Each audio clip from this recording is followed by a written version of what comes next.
स्वागत है आप सबका हमारे नए वीडियो में। इसमें हम देखने वाले हैं संस्कृत पेपर 2 का एक बहुत इंपॉर्टेंट चैप्टर परिभाषा। बात करें इसके वेटेज की तो ये 20 मार्क्स का आता है। संस्कृत पेपर 2 में दो ही इंपॉर्टेंट चैप्टर हैं, एक तो है निरुक्ति जो 15 मार्क्स का आता है, दूसरा है परिभाषा जो 20 मार्क्स का आता है। यानी कि केवल दो चैप्टर का ही वेटेज 35 मार्क्स का हो जाता है। निरुक्ति एवं पर्याय ये 15 मार्क्स का आता है और इस चैप्टर को हमने ट्रिक की मदद से कंप्लीट याद करा दिया है। तो आप जाकर देखो और अपने 15 मार्क्स फिक्स करो। परिभाषा के मार्क्स गेन करना बहुत ही आसान है, क्योंकि इस चैप्टर को हमने कभी समिता में, तो कभी क्रिया में, तो कभी पदार्थ में कहीं ना कहीं पढ़ रखा है। तो ये हमारे लिए बहुत आसान हो जाता है, यानी कि 20 मार्क्स आसानी से आप प्राप्त कर सकते हैं। तो इस लेक्चर में आप इस चैप्टर को आराम से रिवाइज कर लीजिए और अपने 20 मार्क्स पक्के करिए। हमारी पहली परिभाषा है आयुर्वेद। इसको हमने संहिता में, पदार्थ में, इन सब में पढ़ रखा है, तो ये बहुत ही आसान है। फिर भी मैं आपको बताता हूँ। आयुर्वेद जो है दो शब्दों से मिलकर बना है, एक है आयु, दूसरा है वेद। वेद का मतलब होता है ज्ञान और आयु का मतलब होता है जीवन।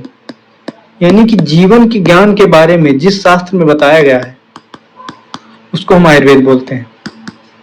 तो हम इसको इसके नाम से याद रख सकते हैं कि ऐसा शास्त्र या फिर ऐसा विज्ञान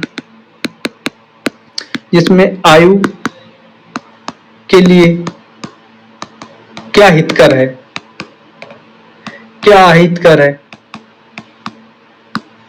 और साथ ही हम दीर्घ आयु की प्राप्ति यानी कि लंबी आयु की प्राप्ति कैसे कर सकते हैं, इन सब का वर्णन जिस शास्त्र में या फिर जिस बुक में है उसको हम आयुर्वेद कहते हैं।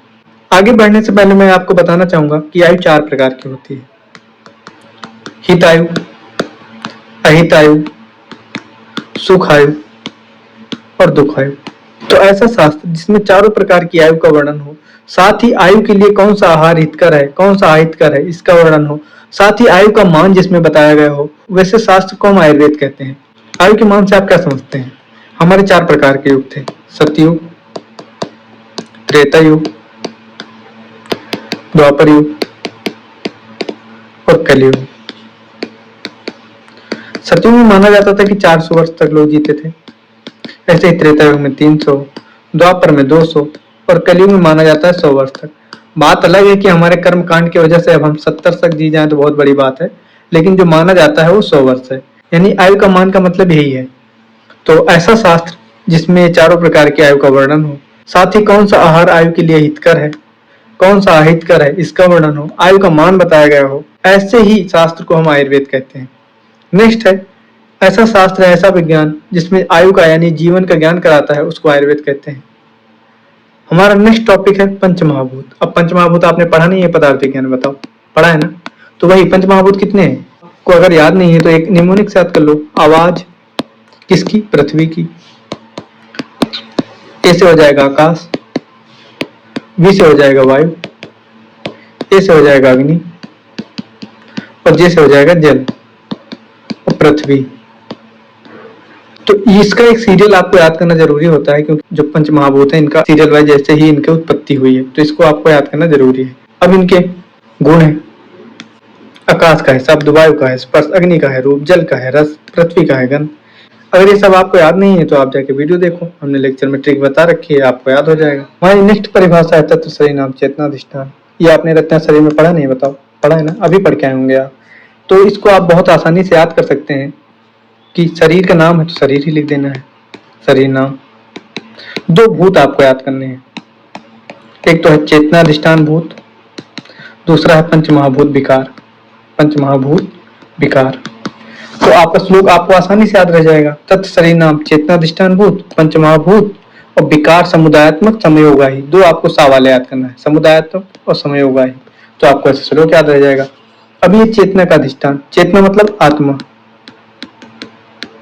अब बताओ, शरीर में चेतना नहीं रहती, आत्मा, जिससे आपको लोगों को बहुत डर लगता है रात में, वो पंचमहाभूत विकार, पंचमहाभूत के विकार का समुदाय है। साथ ही संयोगाही का मतलब क्या है? जो हमारी सप्त धातुएं हैं, तीन दोष हैं, मल है, ये जब साम अवस्था में रहते हैं तो इसको ही समयोगा ही बोलते हैं। तो हमारा यही पंचमहाभूत के डिफिनेशन में आप ये भी लिख सकते हैं, तत् शरीरम चेतना अधिष्ठान भूत पंचमहाभूत विकार समुदायात्मक समयोगा ही, आप इसको भी लिख सकते हैं। नेक्स्ट है हमारा त्रिगुण। त्रिगुण नाम से ही पता चलता है तीन गुणों का समूह, तीन गुणों के समूह को त्रिगुणम बोलते हैं।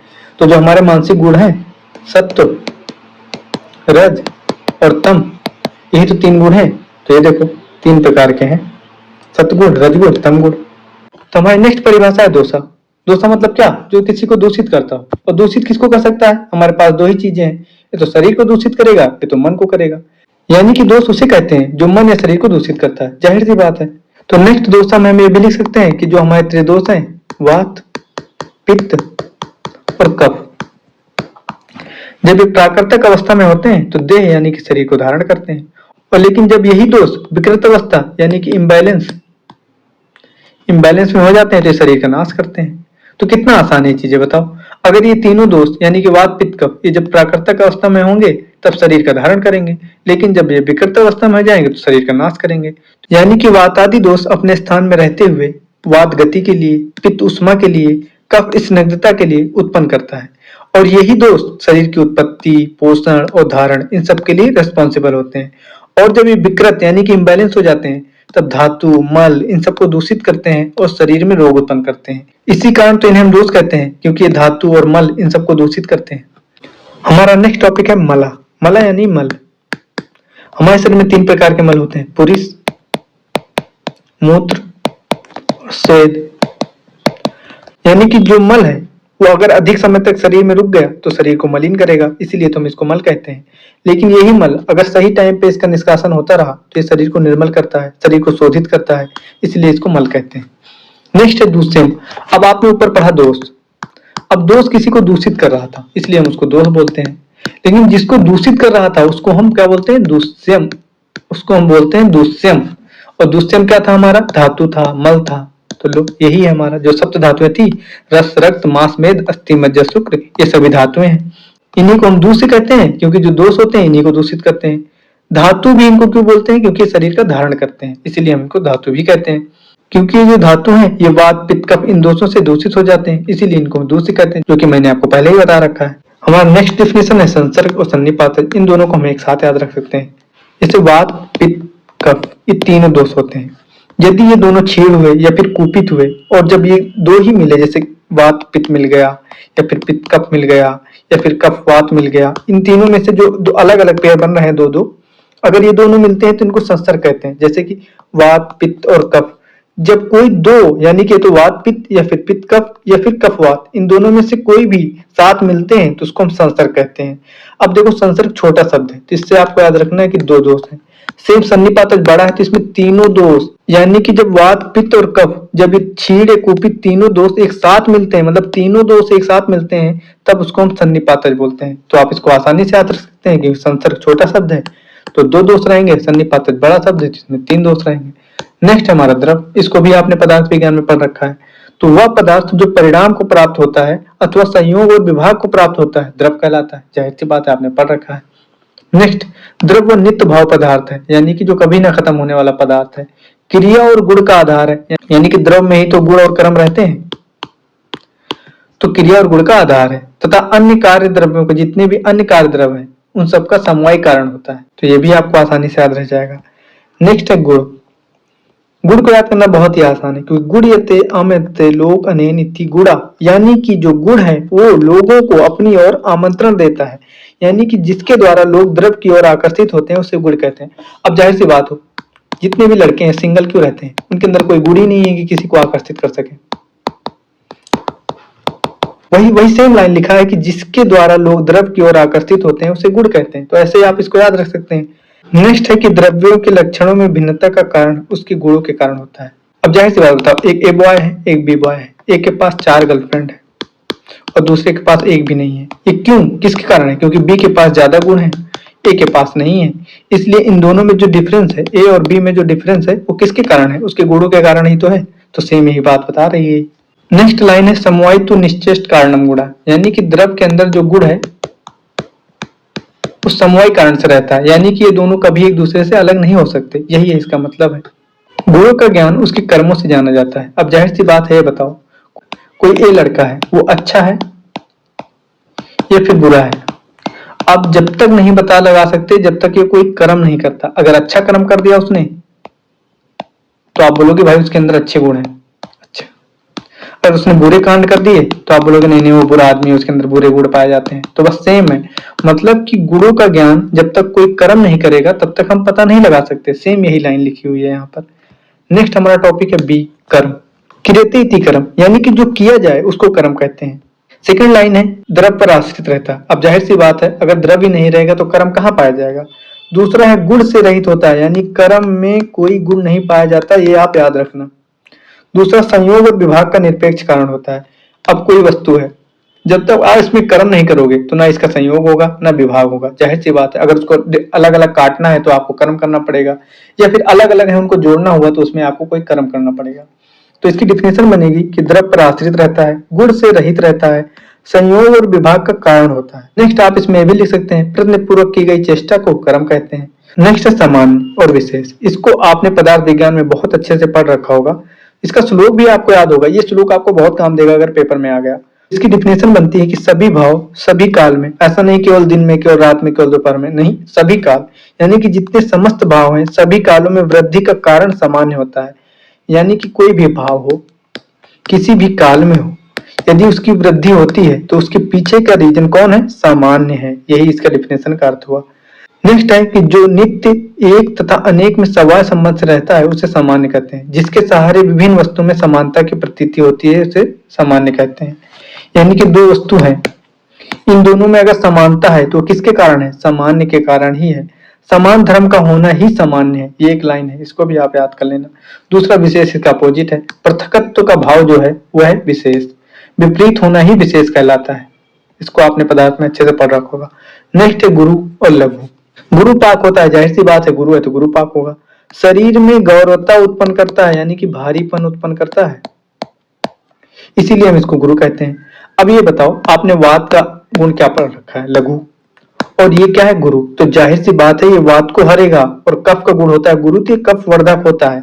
तो आप इसको याद नहीं कर पाएंगे कि गुरु पाक होता है, शरीर में गौरवता उत्पन्न करता है, वात को हरता है, कफ को बढ़ाता है, धातुओं को बढ़ाता है, शरीर के लिए पौष्टिक और भारवर्धक होता है। ये आप लिख लेंगे। इसका अपोजिट लघु हो जाएगा। लघु पाक होता है, शरीर में लघुता उत्पन्न करता है, कफ का घन है, धातुओं का वर्धक है, शरीर को क्रस और दुर्बल बनाता है। नेक्स्ट है हमारा प्रकृति, यानी जो स्वभाव से पाया जाता है उसी को ही प्रकृति कहते हैं। यानी जो किसी चीज का स्वभाव है उसको ही हम प्रकृति बोलते हैं। चाहे आहार द्रव्य हो गया, फिर औषध हो गया, इन सब में स्वभाव से जो गुण पाए जाते हैं, चाहे गुरु, लघु, शीत, गुड़ी, जो भी गुण स्वभाव से पाए जाते हैं उसको ही तो प्रकृति बोलते हैं। जैसे उड़द, उड़द स्वभाव से क्या होता है? गुरु होता है। मूंग स्वभाव से क्या होता है? लघु होता है।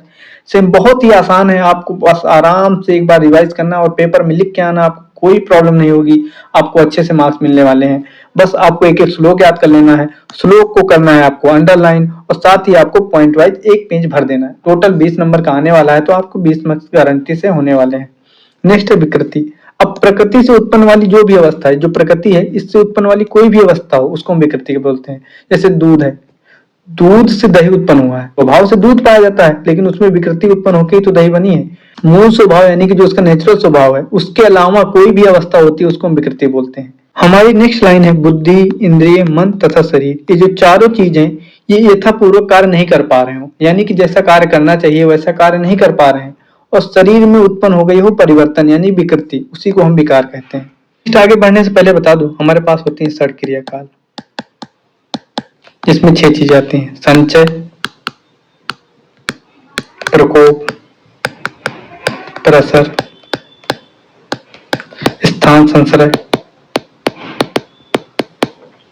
व्यक्तावस्था और भेदावस्था। ये 6 प्रकार के हमारे पास षट क्रिया काल है। तो हमारा पहला पॉइंट है संचय। संचय का मतलब होता है इकट्ठा होना, यानी कि हमने ऐसे निदान का सेवन किया जो दोष को बढ़ा रहे हैं, जिसके कारण से दोष अपने ही प्राकृतिक स्थानों में वृद्धि कर गए, इसको हम संचय कहलाते हैं। मान लो ये स्थान है, वात यहाँ रह रहा है, हमने ऐसे निदान का सेवन किया जो वात को बढ़ा रहे थे, तो वात बढ़ के अपने ही स्थान पर इकट्ठा हो गया, बहुत सारे वात हो गए, बहुत सारे वात हो गए, बहुत सारे। तो यही संचय है। संचय का मतलब हुआ दोषों का अपने ही स्थान पर वृद्धि होना या फिर बढ़ना। या फिर इकट्ठा होना, इसको ही हम संचय बोलते हैं। मैं नेक्स्ट परिभाषा है प्रकोप। प्रकोप का मतलब क्या होता है? दोषों का विलयन रूप में वृद्धि होना प्रकोप कहलाता है। विलयन मतलब डाइल्यूट, यानी कि वात और पित्त ये डाइल्यूट फॉर्म में अगर बढ़ रहे हो, इनका वृद्धि हो रहा है, तो इसको बोलते हैं प्रकोप। नेक्स्ट अवस्था यानी कि तीसरी अवस्था क्या है? प्रसर। प्रसर मतलब पैर पसारना, फैलना। तो आचार्य सुश्रुत ने क्या बोला कि जिस प्रकार कोई एक बर्तन है, उसमें अगर जल डालते गए जल डालते गए जल डालते गए तो धीरे धीरे फैलने लगेगा, गिरने लगेगा। उसी प्रकार जो हमारा बल बुद्धि इनके कारणों से जो दोष प्रकोपित हो जाते हैं, यानी कि बल बुद्धि कारणों से जब दोष प्रकोपित हो जाते हैं तो उसमें उद्रेक उत्पन्न हो जाता है, जिसके कारण उनका प्रसार होता है। वायु तो ऐसे चेतना रहित होती है, लेकिन फिर भी उसमें गति गुण पाया जाता है, जिसके कारण से जो प्रकोपित दोष हैं वो प्रसारण यानी कि वो प्रसारित हो जाते हैं, यानी उनका प्रसार होने लगता है। नेक्स्ट परिभाषा है स्थान संश्रय। इसको बताने से पहले मैं आपको बताना चाहूंगा एक एग्जाम्पल। जैसे कि मान लो एक एरिया है, यहाँ पे पुलिस घूम रही है, पुलिस घूम रही है, पुलिस घूम रही है, लेकिन एक जगह चोरी हो रही थी, तो यहाँ के पुलिस रुक गई।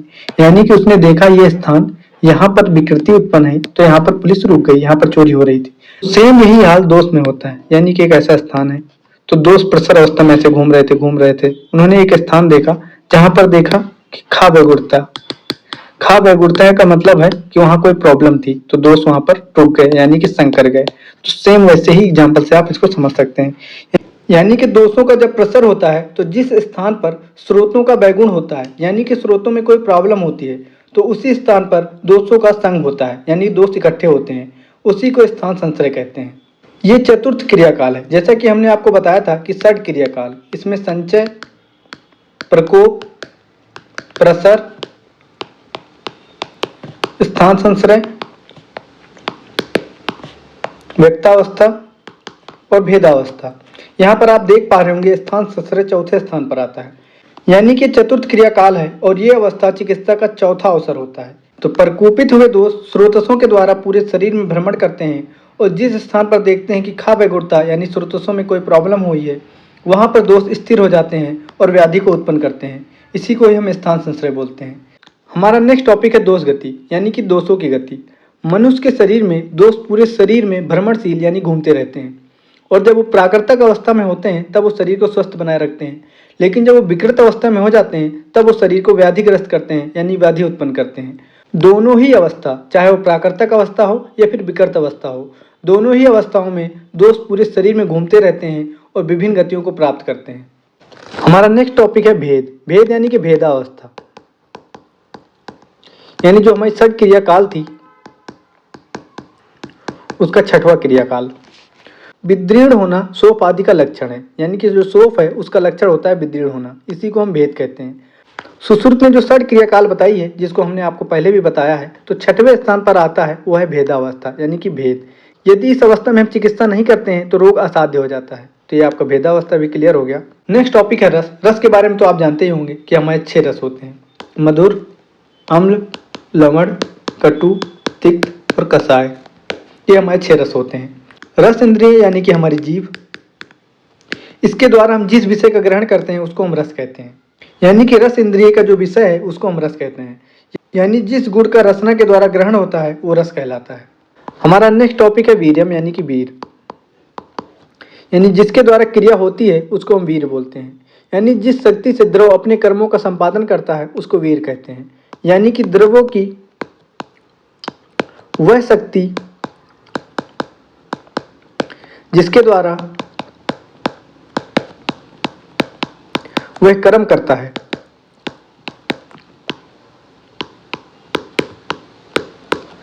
उस शक्ति को ही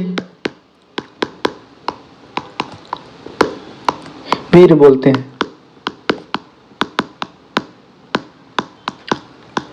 यानी कि द्रव्यों की वो शक्ति जिसके द्वारा वो कार्य करता है उसको हम वीर बोलते हैं। वीर वह तत्व है जिसके द्वारा द्रव की क्रिया संपादित होती है, यानी कि वीर ऐसा पदार्थ है जिसके द्वारा द्रव अपना कार्य करता है। द्रव्यों की ऐसी कोई क्रिया नहीं होती जो वीर के द्वारा संपादित ना हो, यानी सभी क्रियाएं वीर के द्वारा ही संभव होती है। अब जाहिर सी बात है, द्रव कोई भी कार्य करेगा तो अपनी शक्ति के ही कारण करेगा, यानी कि ऐसी कोई क्रिया नहीं है जो वीर के द्वारा संभव ना हो। नेक्स्ट जितनी भी परिभाषा हैं वो सभी इन्हीं को तोड़ मरोड़ के बनाई गई हैं। जैसे देख लो आप, जिसके द्वारा द्रव अपना काम करने में योग बनाता हो उसे वीर कहते हैं। द्रव वीर के बिना कोई भी कार्य नहीं कर सकता, अतः सभी क्रिया वीर के द्वारा ही संपन्न की जाती हैं। मतलब ऐसे ही आपको तोड़ मरोड़ के पेपर में लिखना है, एक पेज भरना है बस। वीर प्रधान है, अब जाहिर सी बात है उसकी शक्ति है तो प्रधान नहीं होगा, क्योंकि उसी के वशीभूत होकर औसत अपना काम करने में समर्थ होता है। देखो सेम ही लाइन बस खाली आपको तोड़ मरोड़ के बताई गई है, तो आपको ऐसे ही तोड़ मरोड़ के आपको लिखना है। हमारा नेक्स्ट टॉपिक है विपाक, यानी जठराग्नि के संयोग के पाक के अंत में जो आहार में नवीन गुण की उत्पत्ति होती है उसे हम विपाक कहते हैं। यानी कि जब भी हम कोई भोजन करते हैं तो उसमें जब जठराग्नि यानी कि हमारी पेट की अग्नि जब संयोग करती है और भोजन का पाक हो जाता है, तो उसके अंत में जो हमारा आहार है यानी जो हमने खाया है उसमें जो नए गुण की उत्पत्ति होती है उसको हम विपाक बोलते हैं। तो आप देख पा रहे होंगे सेम ही लाइन को तोड़ मरोड़ के नया बनाया गया है। यहाँ पर आहार को बस द्रव बोल दिया गया है, यानी कि द्रव का जठराग्नि से संयोग हुआ, रसों की पड़लेती हुई, पाक कर्म यानी जब पाचन हुआ तो उसके अंत में जो रस की विशेष की उत्पत्ति हुई उसको हम विपाक बोलते हैं। सेम ही लाइन को देखो तोड़ मरोड़ के फिर बताया है। जब आहार का संयोग, यहाँ पर जठराग्नि को अग्नि बोल दिया है, यानी जब आहार का संयोग अग्नियों से होता है तब पाचन काल के अंत में जिस रस की उत्पत्ति होती है उसको विपाक बोलते हैं। तो बस ऐसे ही आपको भी तोड़ मरोड़ के ऐसे ही आपको एक पेज भरना है, बस आपका काम हो जाएगा। हमारा नेक्स्ट टॉपिक है कार्य कारण भाव। उसमें भी हम सबसे पहले देखेंगे कारण। इसमें लिखा है कार्य से नियत के रूप में अर्थात निश्चित रूप में जो पूर्ववर्ती अर्थात पहले आए उसे कारण कहते हैं। अब आप ही बताओ इसमें कौन सी बड़ी बात लिखी है, बताओ। कोई भी कार्य होता है उसको करने के लिए या उसके करने के पीछे कोई ना कोई कारण तो होता ही है। अब आप ही बताओ, आप पढ़ाई कर रहे हो, इसके पीछे क्या कोई कारण नहीं है, है ना? आपको चाहिए अच्छा पैसा, अच्छी बीबी, या फिर जो लड़कियां हैं उनको अच्छा पति। तो जो हमारा पढ़ाई के पीछे का रीजन है वो क्या है? अच्छा पैसा है, अच्छा बीबी है, अच्छा पति है, यही सब तो है। यानी कि इसका निष्कर्ष हुआ कि कोई भी कार्य हो तो उसको करने के पीछे कोई ना कोई कारण होता है। तो जाहिर सी बात है कारण की उत्पत्ति पहले होती है, फिर बाद में कार्य की उत्पत्ति होती है। तो सेम ही लाइन लिखा है कि कार्य से पहले जो आए उसे कारण कहते हैं। देखो सेम ही। हमारा नेक्स्ट टॉपिक है कार्य। कार्य प्राग भाव का प्रतियोगी होता है। तो सबसे पहले हम देखते हैं प्राग भाव क्या होता है। तो उत्पन्न होने से पूर्व किसी वस्तु का अभाव प्राग भाव कहलाता है। अब इसमें कौन सी बड़ी बात है? मान लो आप एक घड़ा बना रहे हो, तो आपने सबसे पहले देखा कि आपके पास घड़े का अभाव है, यानी घड़ा नहीं है, आपको घड़े की कमी लगी, तब आपने घड़ा बनाया।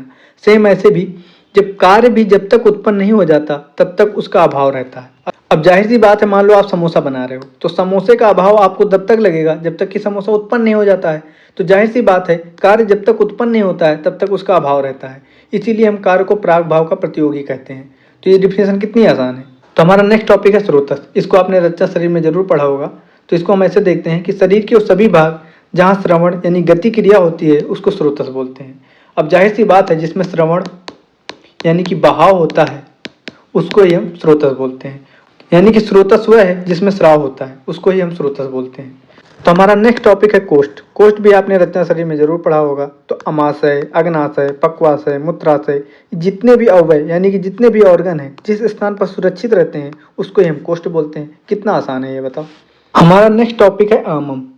अग्नि का बल कम हो जाने पर रस धातु का भली बात पाचन नहीं हो पाता और अमाशय में वात आदि यानी कि वात पित्त कफ आदि दो दूषित हो जाते हैं, तो उसी रस को आम कहते हैं। यानी कि जब भी हम कोई भोजन करते हैं, यदि हमारी अग्नि का बल, अग्नि बल का मतलब ये नहीं जिसपे हम खाना पचाते हैं, हमारी पेट की अग्नि की बात हो रही है, तो हमारे अग्नि का बल यानी हमारे पेट की अग्नि का बल जब कम हो जाता है, इसके कारण हम जो कुछ भी खाते हैं उसका भली भांति पाक नहीं हो पाता, जिसके कारण से अमाशय में जो दोष होते हैं वो दूषित हो जाते हैं और जो रस की उत्पत्ति होती है उसको ही हम आमरस बोलते हैं, यानी कि आम बोलते हैं। हमारा नेक्स्ट टॉपिक है विरुद्ध अन्नम या फिर विरुद्ध आहार। यानी कि ऐसा आहार जो दोषों को कुपित तो कर देता है लेकिन शरीर से बाहर नहीं निकालता, ऐसे आहार को हम विरुद्ध आहार बोलते हैं। और वो आहार हमारे लिए अहितकरकारी होता है, यानी कि हमारे सेहत के लिए अच्छा नहीं होता है। नेक्स्ट लाइन लिखी है जो शरीर के धातुओं का विरोध करता है उसको वैरोधिक कहा जाता है। कितना आसान है बताओ। नेक्स्ट टॉपिक है विदाही। विदाही नाम से ही समझ में आता है जो हृदय में दाह उत्पन्न करे, यानी कि जो डकार यानी कि उद्गार को खट्टा करे, प्यास उत्पन्न करे, हृदय में दाह उत्पन्न करे, देर से पचे, ऐसे द्रव को हम विदाही बोलते हैं, जैसे कि क्षार, लवण, सरसों इत्यादि। नेक्स्ट ऐसे ही लाइन को तोड़ मरोड़ के लिखा है कि ऐसे पदार्थ जो खट्टी डकार, दाह, तृष्णा आदि को उत्पन्न कर कठिनाई से पचते हैं वो विदाही कहलाते हैं। बताओ सेम ही लाइन लिखी कि नहीं तोड़ मरोड़ के, आप ही बताओ। हमारा नेक्स्ट टॉपिक है विष्टम्भी। यानी कि ऐसे द्रव जो कि हमारे कोष्ठ में अधिक वात उत्पन्न कर आद्यमान यानी गैस उत्पन्न करते हैं, जैसे कि कटहल आदि। यानी कि हम जो भी खाते हैं तो हमारे पेट में जो गैस बन जाती है तो ऐसे द्रव जो गैस उत्पन्न करते हैं उसको विषटम्य बोलते हैं। जैसे कटहल खाने से हमारे पेट में गैस बनती है। हमारा नेक्स्ट टॉपिक है सातवें। सातवें का मतलब होता है अनुकूल, यानी कि सातवें उसे कहते हैं जो अपनी देह यानी कि अपने शरीर के लिए सुख कारक हो या फिर अनुकूल हो, उसको हम सातवें बोलते हैं।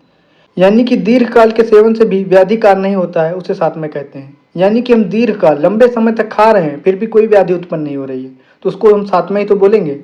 नेक्स्ट है कि जो पदार्थ निरंतर सेवन करने पर भी अपनी प्रवृत्ति के अनुकूल हो, उसे सातवें कहते हैं। यानी कि हम लगातार उस पदार्थ का सेवन करते जा रहे हैं, अधिक मात्रा में करते जा रहे हैं, फिर भी हमारे शरीर के लिए अनुकूल है, तो जाहिर सी बात है वो सातवें ही है। हमारा नेक्स्ट टॉपिक है ओक सातवें। ओक सातवें दो शब्दों से मिलकर बना है, एक तो है ओक, दूसरा है सातवें। ओक का मतलब अभ्यास और सातवें का मतलब अनुकूल, यानी कि अभ्यास से जो अनुकूल हो जाता है उसे ओक सातवें कहते हैं। नेक्स्ट टॉपिक है देश सातवें, यानी कि ऐसे आहार विहार जो देश के अनुकूल हों उसको हम देश सातवें बोलते हैं। नेक्स्ट टॉपिक है अत्यसनम, यानी मात्रा से अधिक भोजन करना अत्यसन कहलाता है। यानी हमको जितना भोजन करना चाहिए, यदि हम उससे ज़्यादा खा रहे हैं तो अत्यसनम है। दूसरा है अध्यसनम। अध्यसनम का मतलब होता है कि हमने जो भी भोजन खाया वो आधा ही पचा था कि दोबारा भोजन खा लिया, यानी कि खाए हुए अन्न के बाद बिना पचे हुए ही पुनः अन्न का सेवन करना अध्यसन कहलाता है। हमारा नेक्स्ट टॉपिक है स्थानीय, यानी कि स्थान पर रहने वाले को स्थानीय कहा जाता है। जैसे कफ जो है अमाशय में रहता है तो अमाशय स्थान हुआ और कफ हुआ स्थानीय।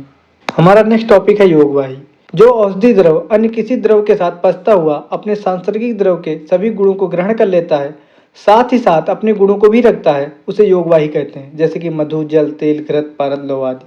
तो योगवाही का मतलब क्या हुआ कि ऐसा द्रव जिसमें हम जब किसी दूसरे द्रव को मिलाते हैं तो अपने गुण को तो बचा के रखता ही है, साथ में वो जिस द्रव को मिलाते हैं उस गुण को भी शामिल कर लेता है। यानी कि मिलने के बाद उसमें उसके गुण तो रहते ही हैं, साथ में हम जो द्रव मिलाते हैं उसके गुण भी शामिल हो जाते हैं, तो उसको ही हम योगवाही बोलते हैं। हमारा नेक्स्ट टॉपिक है पथ्य। पथ्य का मतलब होता है कि ऐसे आहार जो हमारे शरीर और मन दोनों के लिए लाभकारी हों, हानिकारक न हो, उसे हम पथ्य कहते हैं। नेक्स्ट है अपथ्य, इसका अपोजिट, यानी कि ऐसे आहार जो हमारे शरीर के लिए और मन के लिए अप्रिय हों, उसको हम अपथ्य बोलते हैं। नेक्स्ट ये लाइन लिखी है कि अपथ्य और अपथ्य वस्तु नहीं रहते हैं, मात्रा काल क्रिया देह दोष के कारण पथ्य अपथ्य में परिवर्तित होते रहते हैं। कहने का मतलब है कि कोई वस्तु पथ्य है तो इसका मतलब नहीं कि वो सदैव पथ्य रहेगी, या कोई अपथ्य है तो इसका मतलब नहीं कि वो अपथ्य ही रहेगी। कोई वस्तु पथ्य है या फिर अपथ्य है, ये इस पे डिपेंड करता है कि किस मात्रा में ले रहे हैं, किस काल में ले रहे हैं, हमारा देह कैसा है, दोष की स्थिति क्या है, इस पर डिपेंड करता है। नेक्स्ट टॉपिक है कर्तान वर्ग, यानी पके हुए अन्न को कर्तान कहा जाता है और पके हुए अन्न के वर्ग को कर्तान वर्ग कहा जाता है। इसको आप अच्छे से पढ़ लेना, इसमें शॉर्ट में दे रखा है, बाकी इसमें पेया, विलेपी ऐसे करके दे रखा है, आप अच्छे से पढ़ लेना क्योंकि इस पे क्वेश्चन आता है। तो आप एक लाइन तो लिखने से आपको नंबर मिलने वाले नहीं है, आपको एटलीस्ट एक पेज भरना है, तो आप इसको अच्छे से डिटेल में पढ़ लेना। हमारा नेक्स्ट टॉपिक है अवस्थापाक। अवस्थापाक का मतलब होता है यानी कि जो भी स्थूल आहार यानी कि जो बड़े बड़े कौर हम खाते हैं उनको दोष का, धातु का, मल का, इंद्रियों का, इन सब का पोषण करना होता है। इसके लिए इनको सूक्ष्म में परिवर्तन होना पड़ता है, यानी कि छोटे छोटे भागों में परिवर्तन होना पड़ता है। जो परिवर्तन होने की प्रक्रिया है इसको हम पाक कहते हैं, यानी कि पाक कहलाता है। तो पाक दो प्रकार का होता है, एक होता है प्रथम अवस्था पाक, दूसरा होता है निष्ठा पाक। तो भोजन के बाद हम जो भी षड रस युक्त आहार खाते हैं, यानी कि जो भी हम आहार खाते हैं उसमें 6 रस पाए जाते हैं, मधुर, अम्ल, लवण, कटु, तिक्त, कषाय। तो उसका प्रपाक होता है जिसके कारण मधुर रस की और फेन भूत कफ की उत्पत्ति होती है। यानी कि जो भी हम भोजन करते हैं वो हमारे महास्रोतस यानी कि हमारे एलिमेंट्री कैनाल के विभिन्न भाग, जैसे कि हमारा स्टोमक हो गया, ड्यूडेनम हो गया, स्मॉल इंटेस्टाइन हो गया, इसके विभिन्न स्टेज पर जो अवस्थिक पाक होता है उसको ही हम अवस्था पाक बोलते हैं। नेक्स्ट टॉपिक है वेग, यानी कि मूत्र पुरुष आदि की प्रवृत्ति का उन्मुखत्व वेग कहलाता है। यानी मूत्र पुरुष पास करने की जो हमारी प्रवृत्ति होती है, यानी कि जो हमारी इच्छा होती है, उसको ही हम वेग बोलते हैं। हमारा नेक्स्ट टॉपिक है शोधन। शोधन का मतलब होता है कि ऐसी चिकित्सा या फिर ऐसी प्रक्रिया जो दोषों को शरीर से बाहर निकलने को प्रेरित करती है, उसको हम शोधन बोलते हैं। जैसे कि बस्ती, वमन, काय विरेचन, शिरोविरेचन और रक्तस्राव, ये आप आगे क्लास में पढ़ेंगे। हमारा नेक्स्ट टॉपिक है समन। समन का मतलब होता है कि जो चिकित्सा बढ़े हुए वात आदि दोष यानी कि वात, पित्त, कफ ये जो बढ़ गए हैं इनका शोधन तो नहीं करता है, ना ही सम दोषों की वृद्धि भी नहीं करता, यानी कि जो दोष समान है, साम अवस्था में है, उनको बढ़ाता भी नहीं है, और जो विषम दोष हैं उनको सम करता है। इसको ही हम समन चिकित्सा कहते हैं, यानी कि वो शरीर के अंदर ही दोषों का समन कर देता है, इसीलिए हम इसको समन बोलते हैं। हमारा नेक्स्ट टॉपिक है लंघन। लंघन का मतलब है जो शरीर में लघुता या फिर हल्कापन उत्पन्न करता है उसको हम लंघन बोलते हैं। यानी कि ऐसे ही दूसरे शब्दों में बोलें तो जो कर्म शरीर को लघु बनाए उसे लंघन कहते हैं। हमारा नेक्स्ट टॉपिक है ब्रहण। ब्रहण इसका अपोजिट होता है, यानी कि ऐसे द्रव या फिर ऐसे उपाय जो शरीर में स्थूलता उत्पन्न करता है उसे ब्रहण कहते हैं। यानी कि जो शरीर में भारीपन उत्पन्न करता है उसको हम ब्रहण बोलते हैं। जिस कर्म से शरीर में हष्ट पुष्ट हो जाए उसे ब्रहण कहते हैं। सेम ही लाइन बस तोड़ मरोड़ के ऐसे ही बता रखी है आपको, तो ऐसे ही आप एक बार ऐसे पढ़ लेना। हमारा नेक्स्ट टॉपिक है अनुपान। औषध को किसी द्रव पदार्थ में मिलाकर रोगी को खिलाते हैं, या फिर औषधि या फिर भोज्य पदार्थ के बाद जो भी लिक्विड पार्ट यानी कि जो भी द्रव पार्ट है, जैसे कि तक्र हो गया, स्वरस हो गया, क्वाथ हो गया, जल हो गया, दुग्ध हो गया, ऐसे पदार्थ का पान कराते हैं उसको हम अनुपान कहते हैं। यानी कि भोजन के पश्चात हम जिस चीज का पान करते हैं उसको ही हम अनुपान बोलते हैं। ग्रस्त व्यक्ति की पुष्टि के लिए सुरा, यानी कि जो पतले लोग हैं उनके लिए सुरा, एवं स्थूल व्यक्ति यानी कि जो मोटे लोग हैं उनके लिए मधु दक का अनुपान उपयोगी माना जाता है। तो यहीं पर हमारा ये लेक्चर समाप्त हुआ। आपको ये लेक्चर कैसा लगा आप हमको कमेंट सेक्शन में जरूर बताना। साथ ही इसका पीडीएफ आपको हमारे टेलीग्राम चैनल पर मिल जाएगा। और साथ ही जुड़े रहिए हमारे साथ, क्योंकि हम सेकेंड ईयर के लिए भी कंटेंट लाने वाले हैं इसी चैनल पर। तो आपको कहीं छोड़ के जाने की ज़रूरत नहीं है, आपको यहीं पे सब कुछ मिल जाएगा। Thank you.